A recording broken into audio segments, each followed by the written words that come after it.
உழைப்பினிலும் வாழ்வை கண்டு தொழில் புரிந்து உயிர் வளர்க்கும் ஏழை அவன் இதழ் மலரும் சிறு பொலியை கேட்டேன் அந்த சிரிப்பினிலே இறைவனை நான் பார்த்தேன்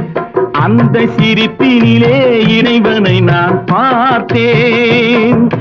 பாசமுள்ள பார்வையிலே கடவுள் வாழ்கிறான் அவன் கருணையுள்ள நெஞ்சினிலே கோயில் பொழிகிறான் இதோ எந்த தெய்வம்